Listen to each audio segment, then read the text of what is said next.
Antonio Antolini como Atole, pero con doble T. Y estoy muy contento de recibirlos otra vez con grandes. Adoradas que estén ahí aplastados a huevonados en su casa este domingo.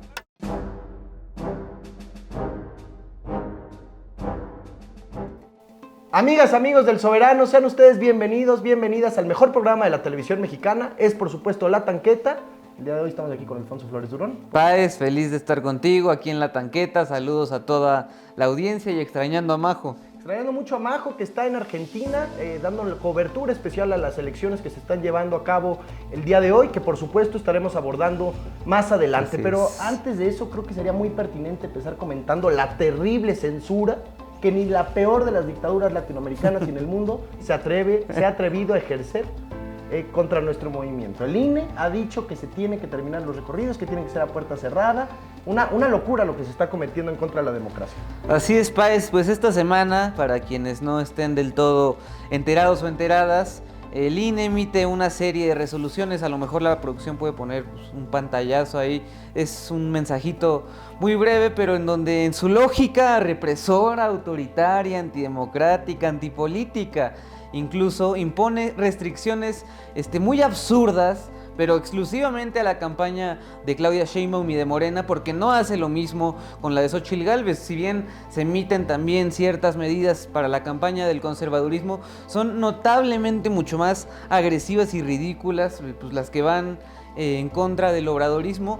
A mí me tocó, voy a contar mi anécdota personal. Apenas esta semana asistí a un encuentro de la militancia de Morena en la Ciudad de México con la jefa de gobierno, Claudia Sheinbaum, con Mario Delgado, etcétera. Y pues como consecuencia justamente de estas medidas que ordena el INE, pues se pone un mensaje ridículo, el que ordena el INE, en donde se tiene que aclarar que solo es para simpatizantes y militantes, que quien no sea se salga, que nadie de los ahí presentes puede tener ninguna aspiración política ni electoral, que nadie puede hablar absolutamente de temas electorales. O sea, tratan a la gente, los del INE y sus reglas, como si fueran estúpidos, de verdad. O sea, es hasta ridículo. Yo me imagino las sesiones del Consejo General, donde si deliberan, como si tuvieran que poner como si fuera un antro para que todo el mundo revise las credenciales de si eres militante o no, si eres un verdadero obradorista o no. Es ridículo. Y hay que decirlo. Resulta también contradictorio que la institución que supuestamente está encargada de cuidar y preservar la democracia viole preceptos como la libre asociación, la libertad de expresión o la participación política. La Constitución Política de los Estados Unidos Mexicanos, en su artículo 9, en el primer párrafo dice que no se podrá coartar el derecho de asociarse o reunirse pacíficamente con cualquier objeto lícito. Eso dice la Constitución de nuestro país. Dedíquense a contar votos, que es para lo único que sirven. Y es una interpretación muy tramposa de la ley. No hay argumento legal que impida congregarse, juntarse, hacer política. Es decir, desde el dogma liberal, desde el fetiche del dogma liberal, desde el INE, están tratando de coartar la participación política de una precandidata presidencial. Es que la simulación ha llegado a niveles exacerbados y probablemente nunca antes vistos. Por eso, desde La Tanqueta sostenemos que es importantísimo el Plan C.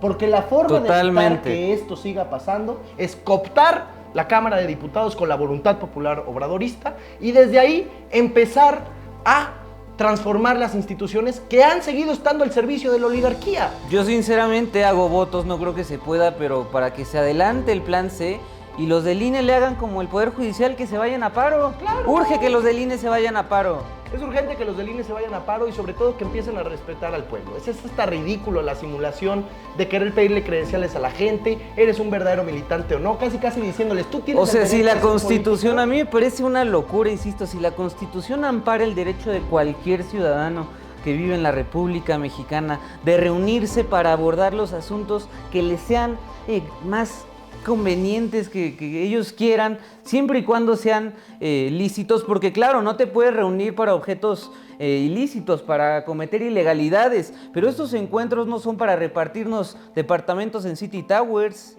Saludos, Santiago Taboada.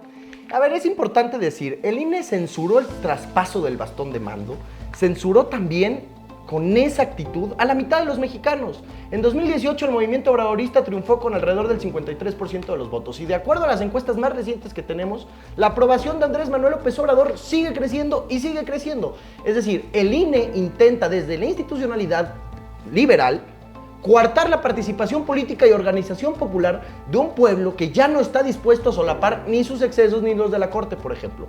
Más que una movida legal, es una movida política lo que están haciendo. Y resulta, eso sí mina la independencia judicial, eso sí mina al árbitro electoral, porque es el árbitro el que está empezando a tomar partido y a jugar dentro del encuentro político que vive México. Yo sé que voy a ser polémico, pero hago votos para que esa cosa desaparezca lo más pronto que se pueda. No sirve de nada. Su misión, que sería la de velar que se cuiden los votos de la gente, ni siquiera la cumplen. O sea, han solapado cualquier cantidad de fraudes federales o estatales desde que existen. No han servido absolutamente de nada más que como una herramienta, bien lo decías, de la oligarquía para frenar la voluntad popular, ahora para frenar que la gente haga política, para frenar incluso que la gente se ampare bajo la Constitución. Entonces, pues es completamente escandaloso. Yo la verdad sí tenía un poquito de esperanza de que con la salida de Lorenzo Córdoba y Ciro Murayama y pues los enroques que hubo, pues adoptaran otra posición. Y si bien la presidenta Guadalupe Tadei obviamente no tiene nada que ver con ese par de mafiosos, pues resulta que esta comisión de quejas, ahí siguen. O sea, por mucho que se hayan dado estos cambios que pues empujaron desde la mayoría política obradorista de la Cámara de Diputados para que llegaran perfiles pues más frescos, pues ahí siguen enrocados como en el Poder Judicial, pues perfiles del viejo régimen que van a hacer cualquier cantidad de trapacerías para frenar el avance de Morena. Y me parece increíble que en el México posneoliberal todavía es pecado hacer política. Exacto. Es decir, se está criminalizando lo público, se está criminalizando que las mexicanas y los mexicanos escuchen a una dirigente que tiene un mensaje que darles a ellos. En todo caso, concéntrense y persigan a los delincuentes electorales que son los coordinadores de campaña de Xochitl. Yo me pregunto, ¿por qué el INE no le dijo nada a Ricardo Salinas Pliego, que hizo una mega fiesta donde se dedicó a tirarle una y otra vez abiertamente al movimiento obradorista? Y no te vayas tan lejos, Xóchitl Gálvez sigue siendo senadora y sigue recorriendo todo el país con su puesto de senadora, con su fuero, con su sueldo, con sus prestaciones, y nadie le dice nada. O sea, en el obradorismo desde hace cuántos meses tuvieron que apartarse de sus posiciones, más que presionados por preceptos legales, pues por cuestión moral. No es legítimo estar haciendo campaña desde la posición de esta señora. Desde la tanqueta sostenemos que es ridículo que el árbitro electoral esté imposibilitando a las mexicanas, a los mexicanos y en general al pueblo de hacer política, de asomarse a lo público. En realidad a lo que le tienen miedo es a la politización. Le tienen miedo a las mayorías. Así es. Le tienen miedo a la organización popular. Pero por eso es muy importante que usted, nosotros y todos nos organicemos para llevar a cabo el plan C. Bueno, pues déjenos sus comentarios, vamos a corte, regresamos rapidísimo al segundo bloque, pero queremos leer sus comentarios, queremos recibir sus apoyos de los superchats, queremos que compartan este video con todos sus amigos, compañeros de trabajo, camaradas de movimiento, y regresamos al segundo bloque. ¿Cómo ves, País? Suscríbanse al Soberano, por favor, y mándenos su apoyo en el superchat. Que no aplique. Resulta que ayer imponen medidas cautelares que realmente no entendemos. Estas medidas cautelares están basadas en supuestos que no aplican para nuestro partido. Por ejemplo, dicen, es que tienen eventos que son cerrados, pero al haber tanta gente, cientos, miles, entonces son a población abierta.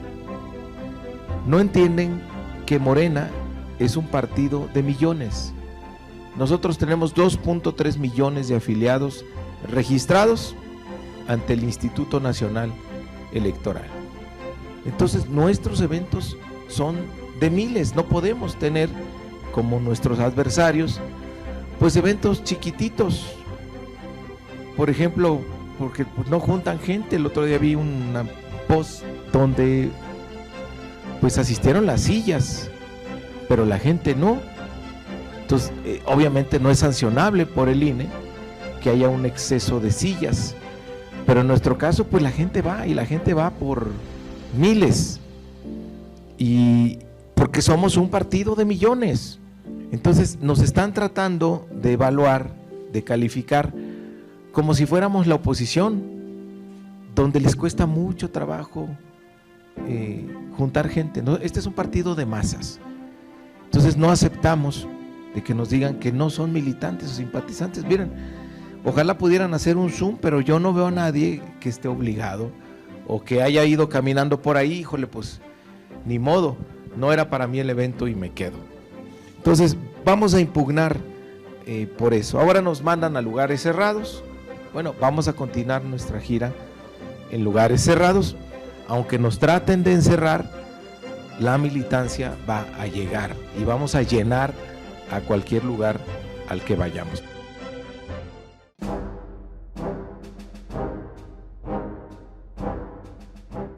Amigas, amigos de La Tanqueta, sean ustedes bienvenidas de vuelta a este su segundo bloque del programa favorito de la televisión mexicana. Y después de que ya abordamos la corrupción que aún prima para servir a la oligarquía desde un organismo supuestamente autónomo como lo es el Instituto Nacional Electoral, abordemos ahora el caso Ayotzinapa, que es importantísimo para preservar la memoria, la verdad y la justicia de este país y por supuesto de nuestros compañeros normalistas que desaparecieron. Esta semana se dio a conocer que el ex fiscal Gómez Trejo protegió a más de 50 delincuentes e incluso intentó liberarlos, incluido el ex procurador general de la República, Jesús Murillo Caram. Creo que es un tema que tenemos que tratar desde aquí, porque se da a conocer que desde dentro de la misma institución se intentó ocultar y se operó en contra para que no se pudiera dar con la verdad. Así es, Andrés.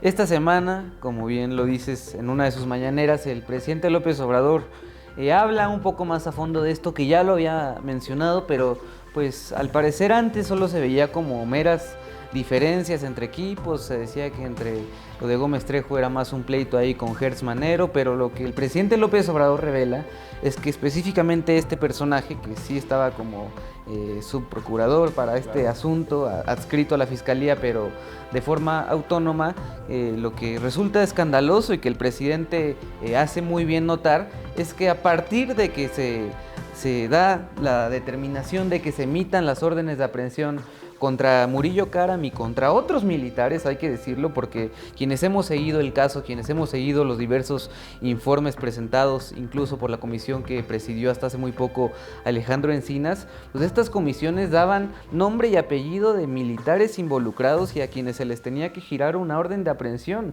Es decir, es una absoluta falacia, una falsedad esto de que no se ha perseguido a los militares involucrados, de que se ha protegido el ejército. Y si bien puede ser cierto esto de que han existido ciertas reservas o ciertas resistencias ahí, pues también el presidente muy bien ya ha demostrado que incluso ha girado oficios hacia la Secretaría de la Defensa Nacional para que se entregue toda la información.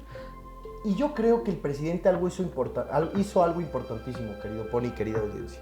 El decir que desde dentro de la Fiscalía y desde dentro de las instituciones del Estado mexicano que hubo sabotaje, el señalar eso es importantísimo. ¿Por qué? Porque el objetivo de ese sabotaje era culpar a toda la institución del ejército, como si irrestrictamente, generalmente, todos y cada uno de los soldados del pueblo uniformado fueran culpables. ¿Y cuál era el objetivo de eso desde Estados Unidos y desde algunos funcionarios de México también? Pues diluir la responsabilidad, porque todo mundo sabe que en un entorno laboral, familiar, cuando todo mundo es responsable de algo, pues lo único que se hace o se genera es que nadie asuma la culpabilidad. Es importantísimo que sepamos los nombres directamente de quienes están involucrados y de que se dé a conocer desde un espacio tan importante como lo es La Mañanera el nombre del exfiscal Gómez Trejo, que estuvo involucrado en esta pantalla para proteger a los 50 criminales y así tratar de culpabilizar a toda la institución para diluirle la responsabilidad. Exacto, y como tú mencionas esta distinción entre los oficiales o los generales del ejército involucrados en la institución en sí, también hay que mencionar que hay una diferencia entre el fiscal Gómez Trejo, entre los organismos de derechos humanos que han estado acompañando a la defensa legal de los padres y los padres que son bastantes, son muchas familias, son opiniones distintas, algunas están de acuerdo con lo que ha hecho el gobierno del presidente López Obrador, otros son más críticas, pero no existe una posición uniforme respecto del grupo de padres y familiares de los 43 estudiantes. Es falso esta narrativa tramposa y golpista que se ha querido instalar, de que ya hay un rompimiento, de que ya se rompió la relación entre los padres de Ayotzinapa y el gobierno de México. Eso es falso. pero si revisamos en las últimas semanas columnas de opinión, noticieros, la hora de opinar, pues los opinólogos de siempre sostienen que ya se dio un rompimiento, que esto ya fue un carpetazo, que esta es una nueva verdad histórica, cuando, a ver, el constructor de la verdad histórica uno está en la cárcel y el otro está huido en Israel, que quién sabe cómo le esté yendo. No es normal que en un país supuestamente democrático como lo es México, en el pasado, porque ahora hay una apertura sin precedentes en los niveles de participación política y de politización del pueblo, no es normal que un exfiscal encargado para la persecución de un caso de desaparición forzada haya intentado proteger al Procurador General de la República. Es increíble que se hayan solapado de tal forma entre delincuentes. Y además el grupo que protege y ampara a Gómez Trejo y quienes lo defienden, pues siempre recurriendo a los argumentos legaloides, legalistas, de que no estaban en contra de la orden de aprehensión contra Murillo Karam, sino que se tenían que esperar a que se integrara mejor la carpeta, que querían más elementos. Llevaban ya casi 4 años investigando, es lo que dice el presidente López Obrador. Además, yo destacaría el papel que tomó el presidente desde un inicio de su gobierno. Recordemos, el 1 de diciembre toma protesta y el 2 de diciembre abre las puertas de Palacio Nacional a todos los padres, crea la comisión especial investigadora, ha dado absolutamente todo el apoyo, incluso con el ejército ha sido muy claro en su posición de que tienen que abrir todo y que tienen que entregar todo, y él sigue mencionando, a pesar de que ya se han entregado pues muchas de las conclusiones, de que si falta información, que la entreguen, que no se escatime al entregarla esto. Así que el papel del presidente ha sido pues responsable y se ha colocado con el momento histórico de un caso tan trágico. En ese sentido, la mañanera se ha constituido como un mecanismo para dar a conocer mecanismos de justicia transicional y ejercerlos. El decir y el señalar desde la tribuna más importante del país, que es la del presidente de la República, que se apoyó a Tomás Herón para fugarse a Israel, es dar a conocer la verdad de lo que realmente ocurrió esa noche y de cómo se operó desde el Estado mexicano para proteger a los delincuentes que desaparecieron a 43 normalistas en Ayotzinapa. Y no hay que hacernos tontos también. O sea, estas posiciones que son las más duras, las más de rompimiento, ¿a quién favorecen? Al señor que está en Israel, que sale en videos, él con su propia mano, con su propia voz, torturando a los implicados. O sea, ¿cómo pueden tener tan poca moral de defender a un tipo que era encargado de una investigación del caso más trágico, yo me atrevería a decir, de las últimas décadas en nuestro país? Y existen videos de él torturando, y a eso no le parece relevante a quienes nada más quieren atacar y golpear para lo que sea. Por eso sabemos que la doctrina de los conservadores es la hipocresía. ¿Cómo se explica la intromisión de estos grupos para tratar de minar lo más importante en este caso, que es la paz y la tranquilidad y sobre todo la justicia de las familias que aún siguen buscando con muchísima dignidad a sus 43 desaparecidos, que no son solo de ellos, son sobre todo del pueblo de México? Pues vamos a corte. Vámonos a corte y regresamos a La Tanqueta, el programa favorito de la televisión mexicana. ¡Vámonos! Amigas y amigos del Soberano, saludos desde Buenos Aires. Recuerden que hoy hay elecciones aquí en Argentina y estamos muy de cerca siguiendo qué sucederá, si habrá segunda vuelta o no. Recuerden que hay un ascenso importante en las ultraderechas con Javier Milei, y aquí desde La Tanqueta les traeremos toda la información, no se lo pierdan. Un saludo a todos los que están por allá.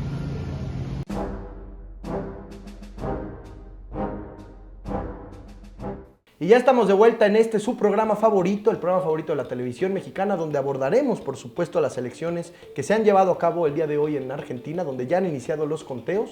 Y no sé si, querido Alfonso, quisieras dar algunas consideraciones iniciales al iniciar este bloque. Claro, Andrés, creo que lo que más llama la atención en los medios, en las portadas de todo el mundo, pues ha sido el ascenso de este personaje, Javier Milei, que representa la ultraderecha argentina, que ha tenido un ascenso, bastante considerable en los últimos años y particularmente en los últimos meses. Yo diría que para entender el contexto argentino, para entrar a estudiarlo un poco más a detalle, pues se tiene que tomar en cuenta, por ejemplo, pues la gravísima crisis económica que han atravesado los últimos años, sumado a la crisis del COVID, donde pues, las medidas fueron particularmente estrictas, duras. No se puede comparar, por ejemplo, con lo que pasó con los gobiernos de Néstor Kirchner o el primer gobierno incluso de Cristina Fernández, donde todavía no había esta complicación económica, donde fueron gobiernos pues, más destacados por la ampliación de los derechos, por las conquistas sociales,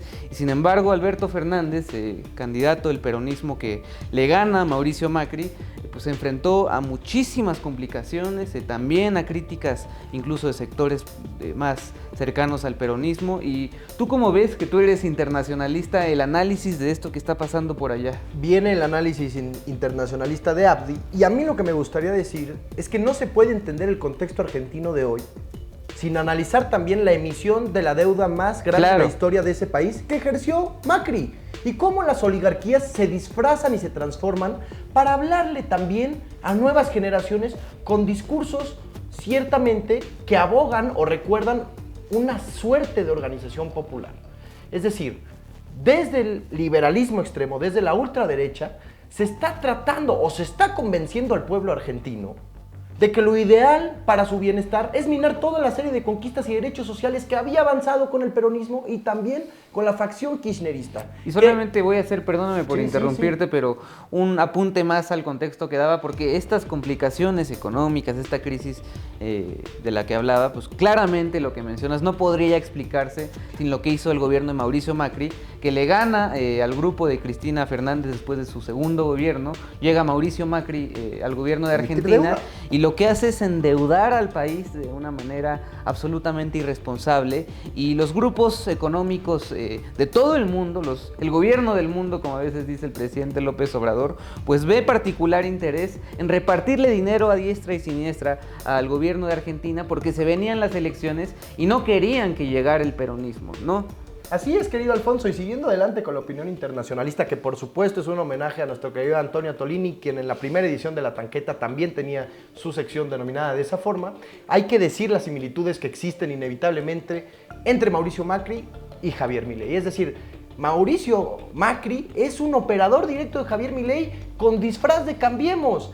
Es tal la situación que Javier Milei dijo que de triunfar en las elecciones lo haría una especie de superembajador para representarlo alrededor del mundo. Lo que hay que señalar inevitablemente es que son las oligarquías, como bien apuntó Alfonso y como bien apunta el presidente López Obrador, los señores y los dueños y los patrones del mundo, quienes han estado alimentando con recurso para que estas expresiones, que recuerden mucho a una especie de protofascismo que busca desmantelar al Estado, puedan estar teniendo éxito en los sectores, por ejemplo, más jóvenes. Hay que hablar de eso, está muy terciada la elección y son los distintos componentes de edad quienes están afectando de manera positiva a Milei. Los más jóvenes apoyan a Javier Milei.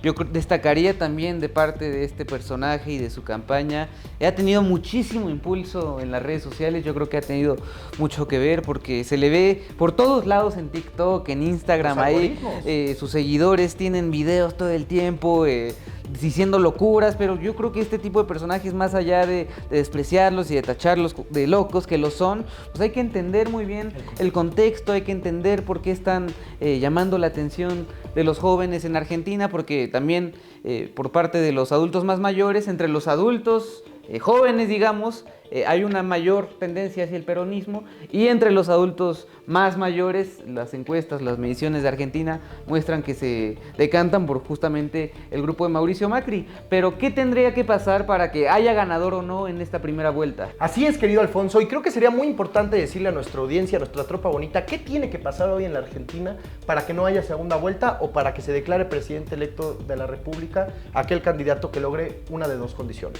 La primera, triunfar con más del 45% de la votación válida emitida, y la segunda es que triunfe con 40 puntos, pero 10 de diferencia sobre el segundo lugar. Habiendo dicho eso, hay algo que a mí me gustaría comentar mucho contigo, que es el papel que están jugando los troscos, no solo en Argentina, sino en América Latina. A mí me parece increíble e incluso inaceptable, es algo que tiene que reclamar la militancia marxista, que una candidata como Bregman, que es una persona que se escuchó bien en el primer debate, con una sólida formación teórica desde el marxismo, que por supuesto en algunos países han acompañado movimientos nacional populares, esté diciendo en un debate de televisión, en el segundo debate, que es lo mismo que gobierne el peronismo, que instituyó derechos sociales como lo son el aguinaldo o el derecho a las vacaciones de la clase trabajadora, y que eso fue replicado en toda América Latina.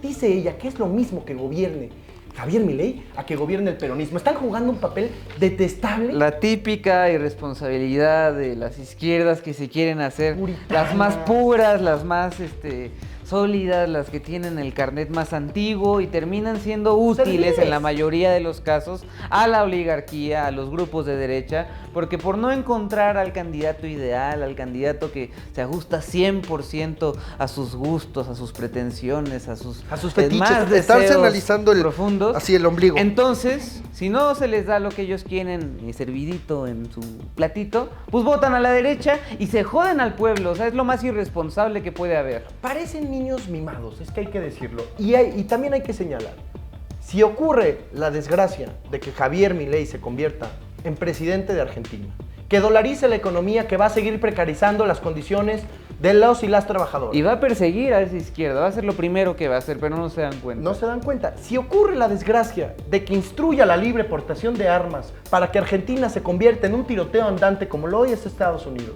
si ocurre la desgracia de que desmantela la mayoría de ministerios que hoy otorgan derechos sociales, si ocurre la desgracia de que desmantelan al Estado en su totalidad, Esto de que a la gente le van a dar vouchers. para dar vouchers, Miriam Bregman tendrá una amplísima responsabilidad sobre lo que ocurra hoy en Argentina, porque no puede ser posible que desde estarse mirando el estómago, el ombligo, estarse acariciando sus propios fetiches para sentirse más puros, con más pedigrí que el resto, no esté llamando a votar abiertamente por un candidato como Sergio Massa, que tiene experiencia económica, fue ministro de Economía, que tiene una excelente noción de cómo regresar a la Argentina a la senda del crecimiento y que sobre todo sabe cómo controlar la inflación, porque el peligro de que gobierne Macri es que los más jóvenes que lo estén votando van a ser los primeros afectados. afectados. Se van a quedar sin derecho a la educación, se van a quedar sin derecho a la salud, se van a quedar sin becas. Imaginen ustedes, tropa bonita, que en este país terminaran todas las escuelas de institución pública, que dijeran, se termina la UNAM y entonces ahora te vamos a dar un voucher para que te puedas... Bueno, habría dinero muchos felices, y te endeudes. Es que Habría es muchos increíble lo que están haciendo. Hay que señalar la irresponsabilidad de estos discursos que desde su fetiche ideológico quieren frenar los procesos de cambio. Y hay que decirlo, hoy es importantísimo que el pueblo argentino haya salido a votar por Sergio Massa para que se pueda enfrentar en una segunda vuelta a Javier Milei y así frenar lo que es probablemente el dirigente más peligroso de América Latina.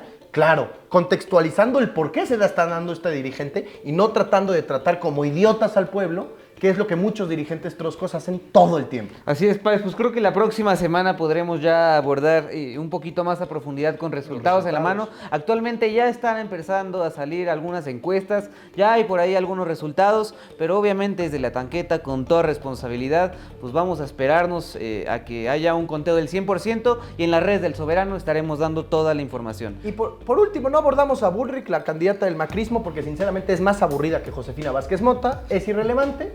Y hasta aquí la dejamos hoy, querida tropa bonita. Besos, abrazos, déjenos su superchat, déjenos sus likes, aprieten la campanita del Soberano y por favor suscríbanse al canal más obradorista, al medio más obradorista de todo el país, El Soberano, porque la verdad tiene mucha trinchera.